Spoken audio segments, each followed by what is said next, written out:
Welcome to the Kindness Project, the podcast designed to share stories of kindness and share how kindness can make positive change in our world, one small act at a time. This episode of the Kindness Project was recorded live on Facebook during lockdown, which explains why we're probably still talking about being stuck indoors. I hope you're enjoying your time outside to the fullest, and thanks for listening to the Kindness Project. This week on the Kindness Project, we talk about VE Day, technical difficulties, and we're joined by Vaz. Hello. Welcome to this special VE Day version of the Kindness Project, take 2. We had some technical issues at the start, didn't we? Your laptop decided it was reset time. Do you know what? What makes a laptop reset at the least appropriate time? I just don't know. I genuinely don't know. But we are here. We are live. It's VE Day. Happy VE. We are there. Happy VE Day to everybody watching. Yes.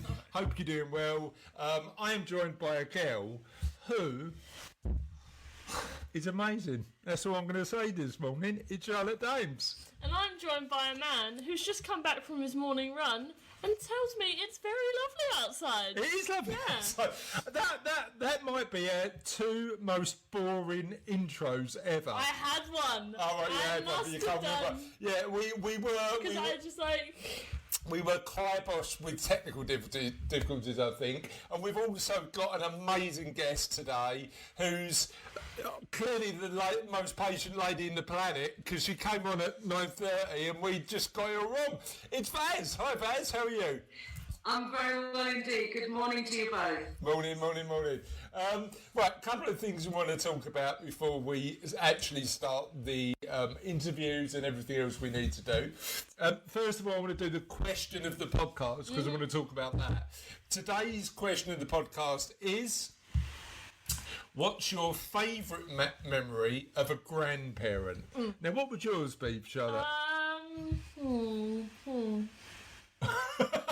Take your time. Just thinking it over. I mean, me and Nan did spend like a good couple of days just like chilling on the sofa watching Criminal Minds, sympathising with the murderers and drinking tea. So sympathising with psychopaths, that's appropriate for the Kindness Project. We made a joke out of it. Oh, right, okay, fair enough. So just chilling with your Nan, having a cup of tea. Yeah. Vaz, what's your favourite memory of a grandparent?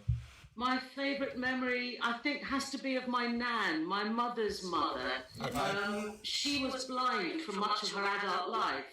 And I couldn't for the life of me work out how she managed to cook all the things she did without having sight. Yeah. So, yeah, amazing food and, sensory impairment. Amazing woman. How did I know that your story was going to be related to food in some way, shape or form? I'm so predictable. We're going to be talking a lot about food in this show, I'm pretty sure. So we'll do that. I reckon I've got a few, and it's weird you say that because Cassie's mum, your Nan, has a visual impairment, and one of my favourite memories of is going Russell, our esteemed producer / editor, going round to Cassie's mum's house and getting tins chucked at him, and Russell turning around and going, "That was a pretty accurate shot. How does she know where I am?"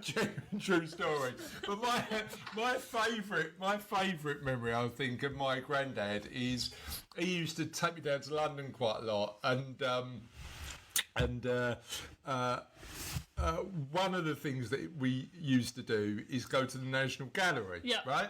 And when I was like Sophie's age, probably 8 or 9, I used to love the National Gallery, not particularly for the art, but they had the biggest set of revolving doors. And he used to let me go around the revolving doors, run all the way through to the exit, and then just go round the revolving doors again. That's my favourite part of IKEA.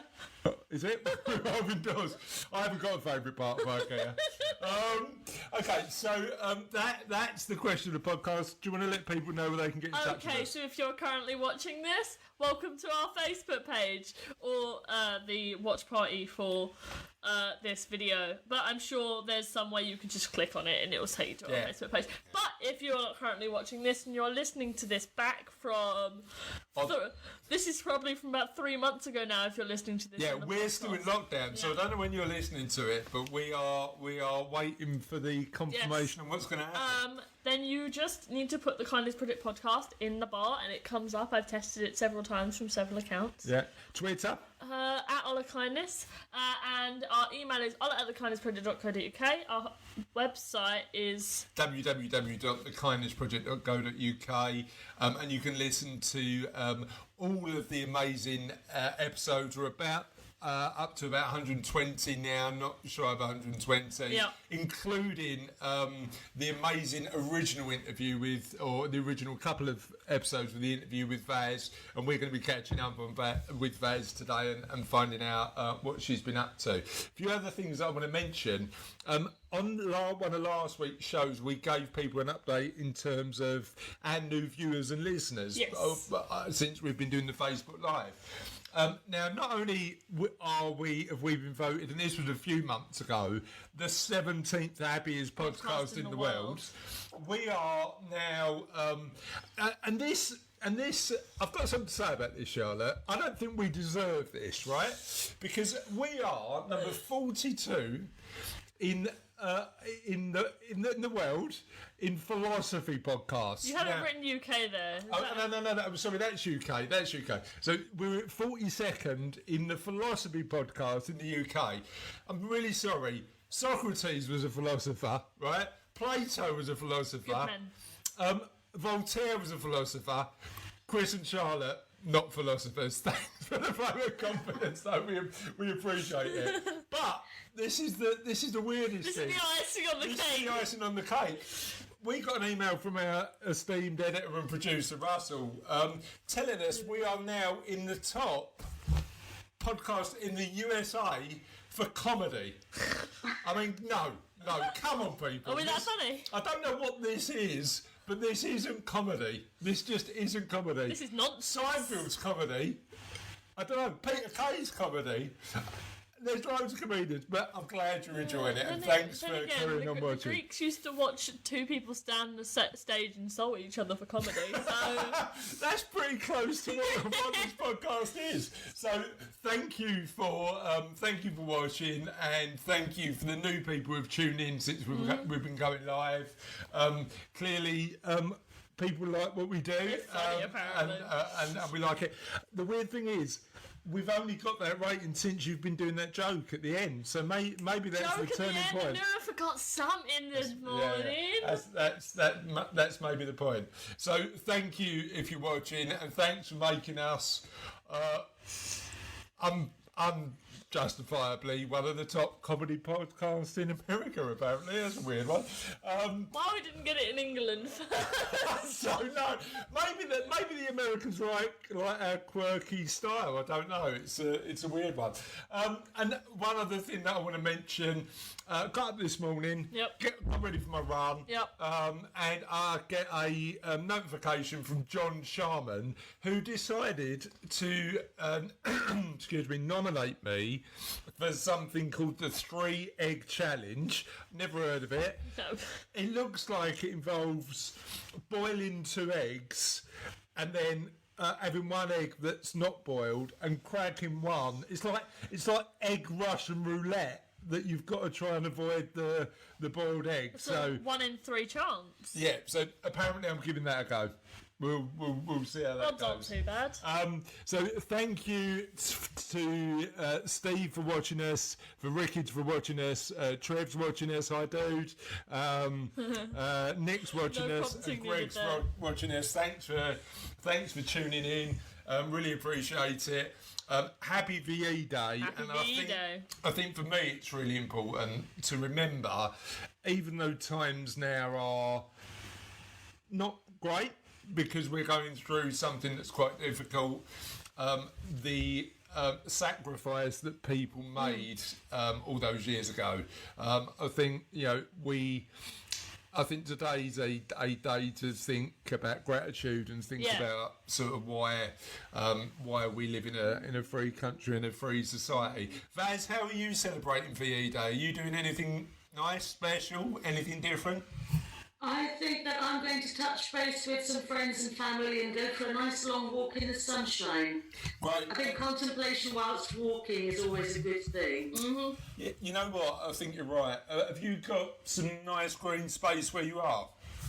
I have. I'm very lucky. I've got lots of green space. So I think maybe a couple of hours of very long walk make up for the fact that I've done very little exercise for the week. But I make you right, Chris, in terms of celebrating everything that we do have based on the sacrifices of those who've gone before us. I think it's a very important time just to reflect, to recollect and to celebrate. Yeah, and I think in terms of protecting our own mental health as well, gratitude is shown to be an important part of that. So it's important to think about not only a challenging time we're going through, but also how lucky we are to have the freedoms we have. So thanks, Faz. I really appreciate you saying that. Feel free to carry on answering the question of the podcast. We've got some amazing answers so far, and certainly there's a nostalgic feel about today because of VE Day,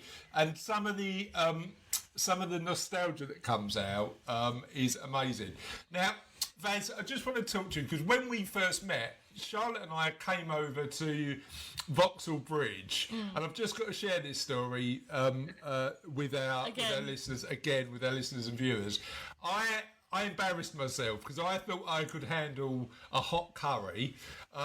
Clearly, now I know I can't, because there was these little red peppers that you warned me that were going to be really hot. I thought I'd try quite a lot, and he just doesn't listen. I should have listened, shouldn't I? And do most people heed the warning when it comes to curries, or do they think they are Charlie Big Bananas? Charlie. All right. So what? Number one is the question one: is curry strength an acquired taste, and do people normally go too hot too quick? We actually make our curries very, very mild. And the Scotch bonnet chutney we placed on the side did actually come with a health warning. And we do warn people before they go to it. But unfortunately, a lot of people think they can handle it, and then suddenly it becomes very difficult quite quickly. Yeah, I don't think I've been. So the heat rises very quickly, and then it's very, very hard to actually bring back down. So no, we don't serve everyone that extra hot chutney. It's not for everyone. I personally like my curries quite mild, actually. I like to taste the food and not the heat. Okay. Yeah. The problem with the Scotch bonnet was that it starts off quite innocuous and then builds up to a heat quite quickly, doesn't it? That's the challenge. Absolutely. It can be painful. I don't think I've ever been that shade of red. just ever. That's so funny. But the curry, the apart from the super hot one, your other curries were amazing, and thank you for feeding us that day, and we really appreciate it. One thing before we get to the interview that I need to mention, and I mentioned it on last episode as well. Trev Robinson, friend of the show, supporter of Morning Dudes. He's raising money for St Francis at the minute. He's an amazing photographer. Some of his nature photography is incredible. He's in Havering, where we live. He's going round and doing doorstep family portraits. With a proportion of the money going to St Francis. So please, we'll put something on the show notes below when we put this out, and we'll put a link to Trev. The Facebook page, I think it's called Fit in a Flash, but Trev can correct us if it's not, because I know he's watching. If you can, please make sure that you support both Trev and St Francis Hospice, because he's a bit of a dude, isn't he? He's a dude. Bit of an alright dude. He's a bit of a dude. So please do that. Vaz, we've invited you on to tell us about the amazing work you do. But before we start talking about the work, tell us a bit about you. I work and volunteer and support generally within the health, mental health, and the well-being arena, very broad umbrella. So around safeguarding, training mental health first aid, and right now I'm working for an amazing organisation called Bridge Renewal Trust. And we're working with the community and the voluntary sector, directly involved with the COVID-19 response around health, well-being and supporting the not-for-profit sector in its response to the current pandemic. So I'm a very busy woman at the moment, but also I feel that there's an incredible amount of good work that's happening, and also incredible acts of kindness. So I find that with the Nepal project and in my day job and volunteering, that there's this thread that runs through around people being the best that they can be. It's wonderful to see. Yeah, I 100%. I think in times of adversity, sometimes we show our best sides, don't we? Yes.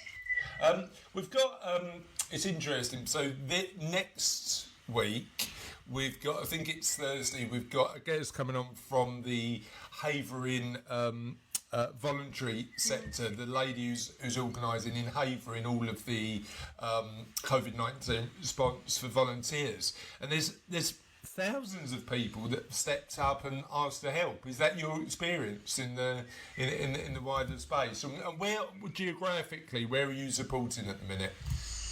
We've actually, I understand what you're saying about the volunteers. There's been a huge response of people stepping up to volunteer, both with the NHS and within the community and various faith-based organisations as well. So, we've got a lot of people who set up food banks, who are making welfare calls over the phone to their congregations and their community members. We've got a lot of people who are reaching out over the phone with helplines and phone lines, deliveries for vital supplies. Yes. So, there are efforts really across the piece, and the vast majority of them are actually being delivered through the kindness of volunteers. Yeah, and how are you helping people protect their own mental health at the minute? Because I'd imagine that it's quite a tough time for a lot of people.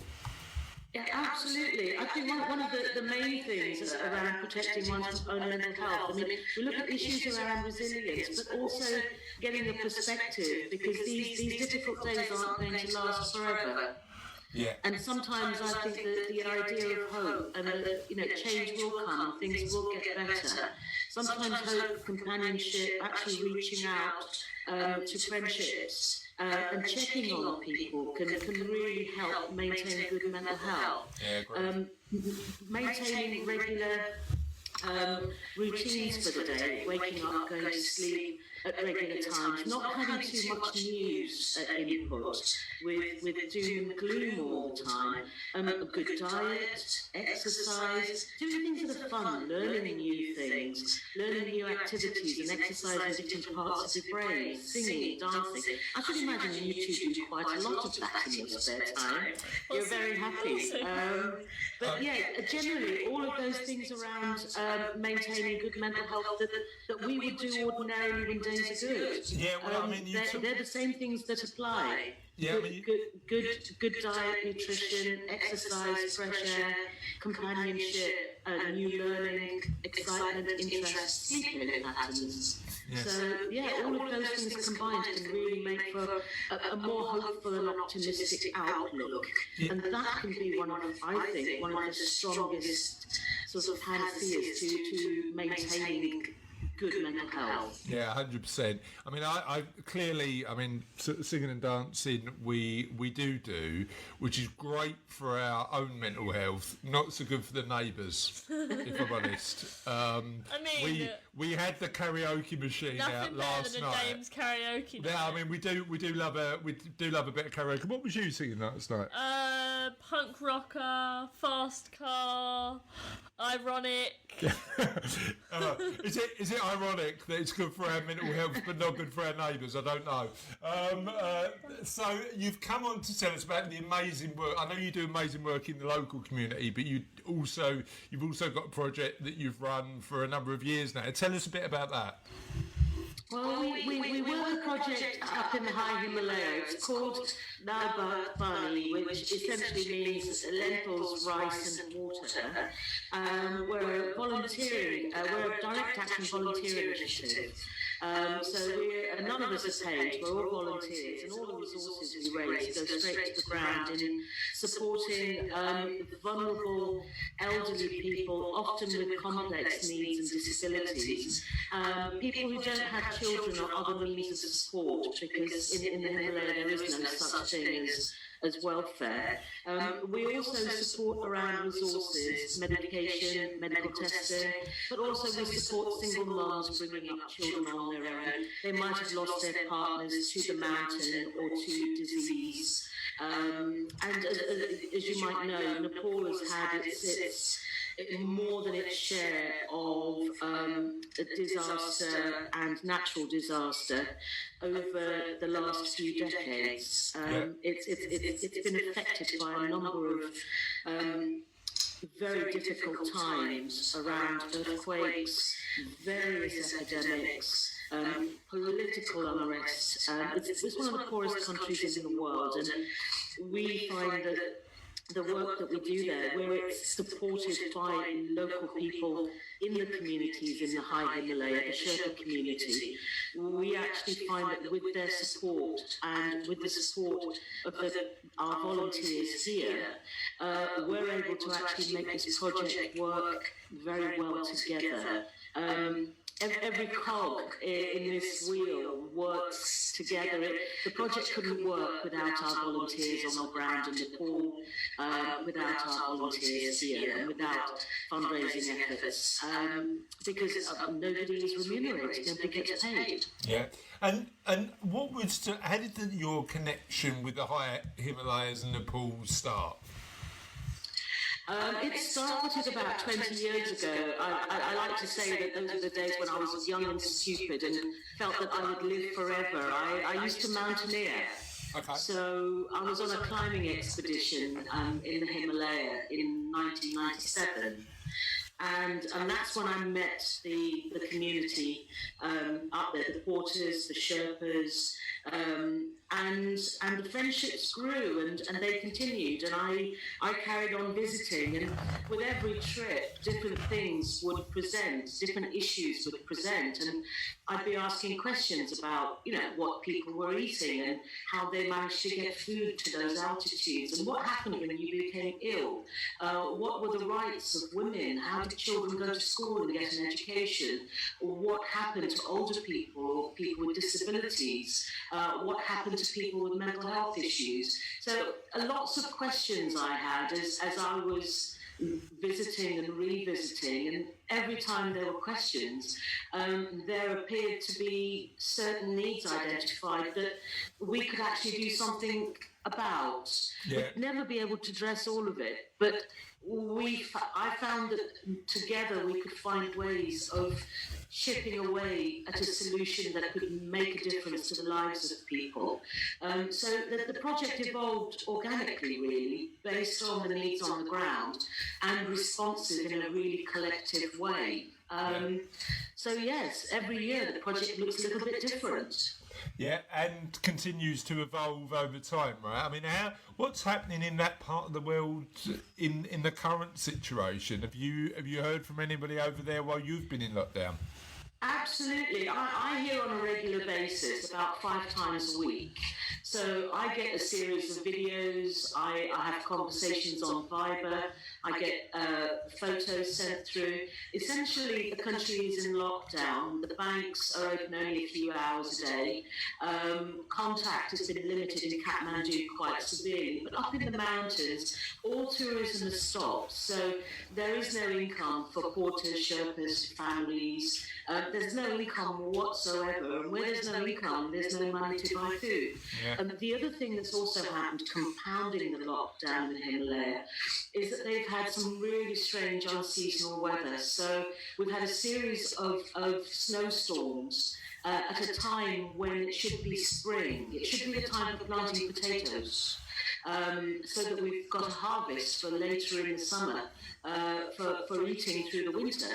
But unfortunately, what with the snowstorms, the ground's still solid. So the potato planting and the pak choy and the onions, all of that planting has been delayed because the ground's still solid. Yeah. Which is going to compound issues further, I think, in terms of food going forward and just access to basic staple nutrition. So the work that you do over the next few months and years is going to be increasingly important, right? Mm. Absolutely. I mean, we have been very, very fortunate. The situation is dire. The circumstances are incredibly affecting and disturbing. But I mean, our view generally is that the outcomes don't need to be. Yeah. And the people that we have based in the Himalaya have been mobilised, as have the community here, and we've actually rolled out the project within COVID. So even though the circumstances of lockdown have presented, our project continues to deliver. In what way? So and it has delivered, I think, magnificently over the last 4 weeks. So much so that it's actually reached over 100 people, supported over 100 people. It's distributed resources, food, money, blankets, and it's done all of that through snowstorms and lockdown, which is formidable. Yeah. I'm amazed at the efforts that people have made to make this happen. You can't stop like sort of human will sometimes, can you? Like especially super resilient people trying to get stuff done. It's quite a powerful force. Absolutely. I think where there's a will, the human condition will find a way. As a species, we're very, very resilient, and if we put our mind to something, and a collective people, a group of people come together, there's not a lot that isn't possible. Look, you're certainly a testament to that, so thank you for the work you do. Tell me a story which best reflects the work you do. What story are you most proud of? I think it's the connectedness. The story, I think, of the Buddhist monks, I think, comes to mind, because the Buddhist monks, we work with about 16 villages across 6 localities, and some of these communities are very dispersed in very harsh mountainous terrain. And we have people who are very, very vulnerable and often have mobility issues. And there are no roads where we are. So we have this informal infrastructure that works beautifully.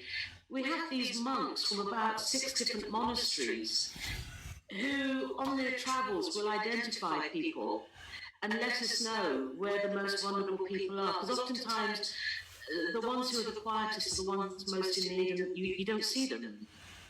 So they actually become our couriers almost. So I think combined with prayer, hope, faith, we have these couriers that relay messages and money and resources and recruit to the program. And in the main, most of our monks are actually hereditary monks or generational monks, so they live very quiet lives in solitude. But for this project, over the years, we've managed to win over the priests, the monks and the nuns, actually, to work on this project. So the stories they tell us individually when we sit together are very heartwarming. And some of them are actually very, very funny. What's the funniest story you've heard from a monk? That wasn't a question I was expecting to ask today, but I feel the need to ask it. The funniest story, I think the funniest story is the jig that we got recently. I received a video only this morning. And I'm sorry I couldn't send it to you. It was very short notice. But we actually had one of our older recipients come into a guest house to receive her blanket and her resources for food. And she actually came into the room dancing a jig. Amazing. And singing. Amazing. So her legs and her arms were akimbo. There was this singing happening. It was hilarious to watch it. It was something out of a comic sketch. It was wonderful. But I think the only way she could describe how joyful she was feeling was to dance this sketch. Yeah. It had everyone in the room laughing. And it was a joy to watch on the video this morning. Funny enough, that reminded me of Charlotte yesterday when she was in the karaoke. Not denying. Have you got a question? So how do you raise money for these efforts? We raise money through various very, very committed volunteers. So we, at Citywire, where you came for lunch, Chris, we actually organise lunches where we feed the staffing cohort, and with the funds they provide for their lunches, we put those directly 100% towards feeding others in the Himalaya. We have young people making Christmas cards, which we sell. We have donations coming in from communities who put aside their hairdressing tips or their pocket money. So, our resources can come from young people as little as 5 and 6, raising funds, baking cakes and selling them, or come from people as old as being in their 90s. Yeah. We also are supported through the Seneca Trust and the Citywire organisation in Vauxhall, and they've supported us in recent years to actually be able to upscale some of our efforts. So this year we were actually able to helicopter in 100 blankets from Kathmandu into the mountains and distribute them. Work that we would not have been able to do had it not been for the additional resource. So I'm grateful to all of our volunteers and our funders, large and small, for everything they do, because without them we couldn't move on this project at all. It goes back to the point you raise about that collective action, doesn't it? Like when we get together and set a mind to it, you can achieve quite a lot. Oh, absolutely. And also a little bit of work and a little bit of resource can be made to impact in a very meaningful and long-term way. I've come to find that we've been able to use money in a way that can make a huge amount of sustainable difference on the ground, where the elderly, the economics, the income, as well as the health, the mental health improve, and also access to education and learning for young people, the issues around inclusion, and actually having a community move forward together. Yeah. In terms of well-being, I find that if you can think through the intervention in a holistic way and join up those areas, a small amount of money can be meaningful and impacting across the piece. Yeah, because I remember speaking to you before when we interviewed you for the audio-only version of the Kindness Project, and one of the important things we talked about was the fact that part of what you do is including, making sure you include people on the ground to deliver what you deliver. Absolutely. We've always done that. We've never worked in isolation. We've never called ourselves an NGO. We don't parachute in a solution. It doesn't work. I don't have a huge deal of regard for that approach. I think that if local people are involved in identifying needs, involved in working through how best to implement potential solutions, and then involved in delivering and rolling out the actions that affect that change, that sense of ownership in the local community is heightened. We all own the project. The issues affect all of us. We're all a part of that solution. And I think that ownership actually buys in so much more goodwill. And it also builds into the project a strength that says it can carry on from one year to the next. There is no politicising in anything that we do. We don't work with ministers. We don't work with these policies. The closest thing we have a policy to the work that we do is a safeguarding policy, and one that actually involves moving through the mountains safely, having regard and respect for the local community and the local culture. Amazing. Now you've sent us some videos. Now, just a word of warning. We've tested this. The videos work, Charlotte, don't they? They work. And we're going to show your videos now. So whilst we do that, I want you to just tell us a little bit about what's going on in these videos while I move my head out the way, because I think it goes over the video. So I'm just going to move over this one. Well, I can't see the video, Chris, so I'm relying on your description of what you're seeing. The videos are some packages. So this is like a little game, isn't it? Some packages and people wrapping up blankets by the looks of it. So tell us what's going on. Basically, that video, we actually got a cargo helicopter to deliver between snowstorms 100 heavy-duty blankets that were purchased in Kathmandu. They landed in a place called Senboche, and they were carried on people's backs to the guest house in Kyangchuma. And there the blankets were sorted and individually wrapped because they were going to be carried on people's backs to each of the locations that we support. Yeah. So they were then going to be carried en masse on people's backs because there are no roads. Yeah. To Tame, Tamo, Kiaro, to places like Podse, Kumjung, Kunde, and Upper and Lower Pangboche. So all of those areas in the Khumbu Valley and in the valleys across from the Khumbu, these blankets would have been carried on people's backs to physically deliver them to the different locations, up and down mountains, to altitudes of between 12 and 14,000 feet. And we also saw a video of some people out in the in the mountains in the snow. Is that the weather now? Is that the weather currently?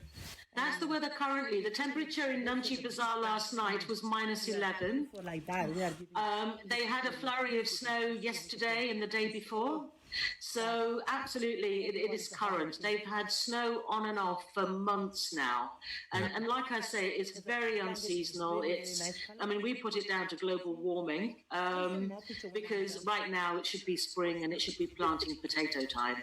Amazing. They're all working in the snow, blizzard conditions, and temperatures sometimes of up to minus 17 at night time. There are some huge smiles on the faces of the people who are working as well. So it's looking at what we're going through at the minute with all our creature comforts.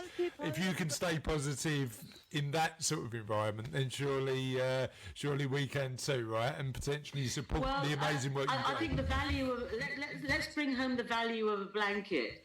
The value of a blanket at high altitude in those temperatures is the difference between life and death. And it's not just the value of the purchase of the blanket, because the blanket has to be purchased in Kathmandu and somehow it has to be transported with additional cost, and then it has to be transported on foot to each locality. So you could have a blanket that actually has a monetary value of £5. By the time you've added transport with helicopter and porterage, it could be worth £25.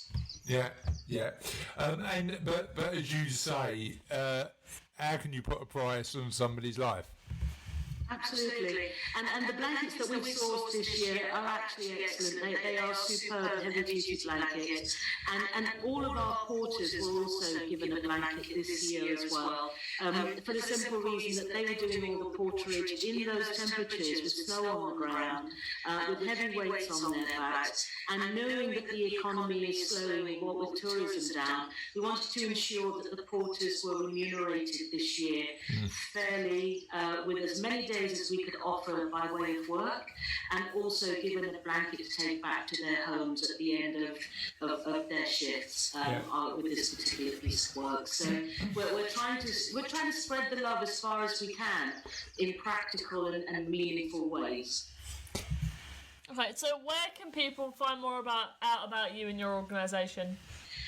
My email address, I think you already have, Chris, and my telephone number.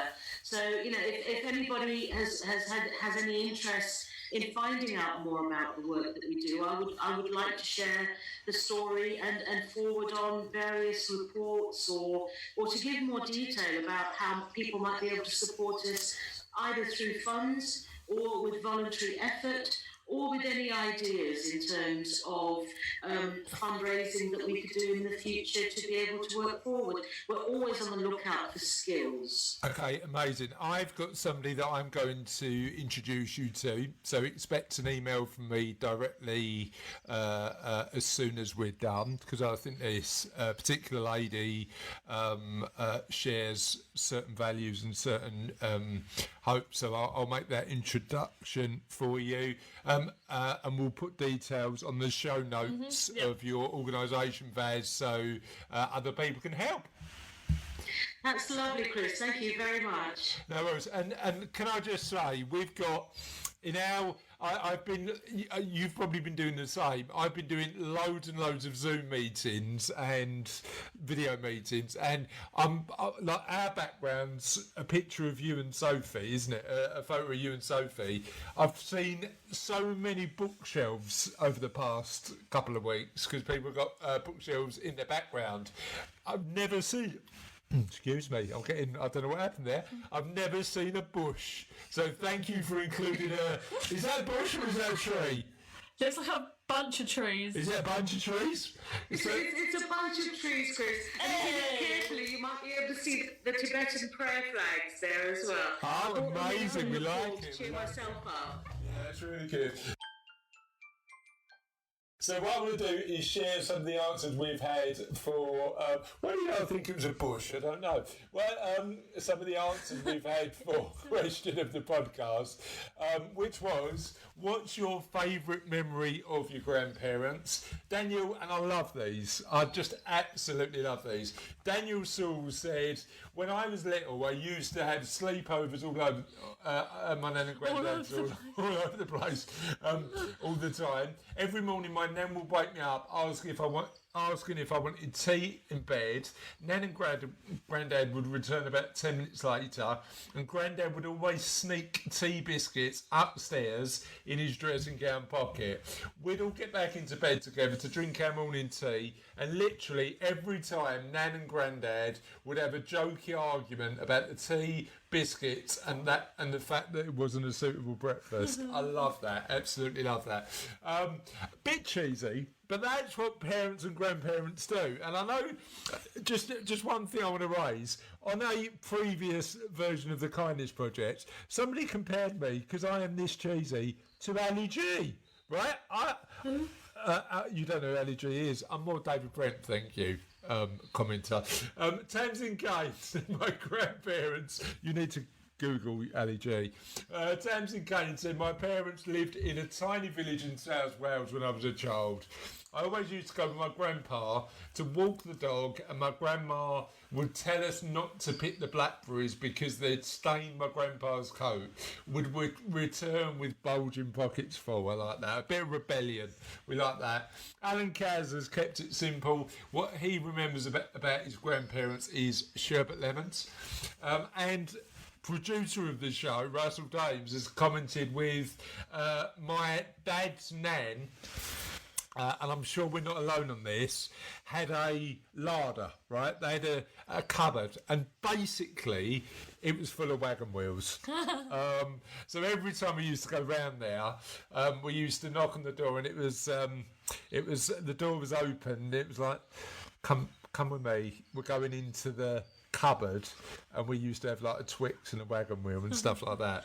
And my other nan used to do a mean omelette, which is where I get my love of omelettes from, I think.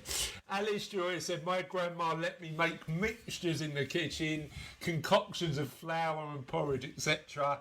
It must have been a bloody nightmare to clean up after, but I had such fun and she never complained. Tracy Dame said, I remember going to my nan and granddad's house house, sitting by the coal fire, and my nan would tell me beautiful stories about two little girls who lived in the garden, but it was a beautiful place. She never read it from a book, and she always made it up from her own imagination. Heidi Ball said, Mum's mum was babysitting one night. I had a cabin bed. She came to check on me and was in a blind panic because she couldn't find me because I was hiding. Steve Dan said, playing cards with my granddad for pennies. He would always let me win. And if he was ever ill, he always used to drink a tot of Scott's Mac, his cure for everything. Trev Robinson said, going on holiday in the Isle of Wight for many years, such special times. And Roberta White said, my dad's mum and her Sunday dinners were heaven. My mum's dad coming home with a great string of fish that had been caught that day at sea. And then on Twitter, we've got a few of these. Rich Ellis said, my granddad used to have a shed with a collection of old children's bikes that had been thrown away. When we used to go around there, we used to ride the bikes. Charlie said, my grandfather offering me a penny for every width of the pool I did to get me swimming, and to his horror, me spending several hours going back and forth. That's an amazing story. I mean, like, just the motivation of that penny a width, kept him going. And my grandmother flashing Prince Charles in protest of him divorcing Diana.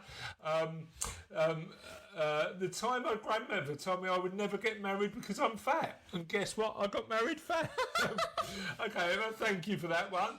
And the other one, at no non-person, said, Gran fed me Cornish pasties which she got hot from the bakers and kept warm till dinner on the hearth. I swear they tasted of coal, but they were marvellous. Love a good Cornish pasty. I love a good Cornish pasty. Before we go, Vaz, right, I just want to, because we've tasted your food and it's amazing.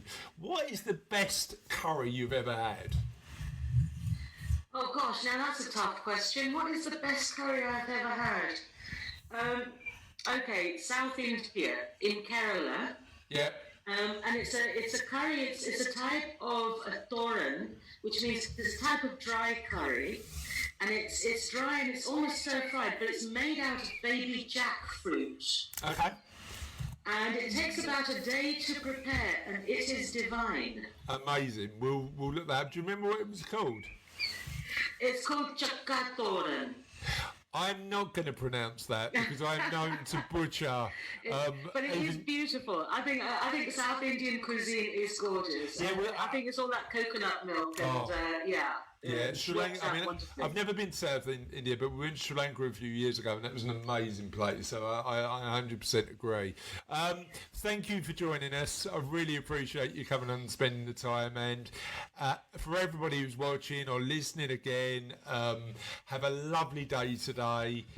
If you're watching live, have a lovely VE day, and we'll see you next time on the Kindness Project. Forgetting something. Thank you very much. Hold on, Vaz. We've got to finish, as we are now apparently a comedy podcast. We now need to finish on Charlotte's joke of the day. Prepare to be surprised. Lovely. But not pleased surprised, because it's not like a joke. Go for it. Some people have trouble sleeping. I can do it with my eyes closed.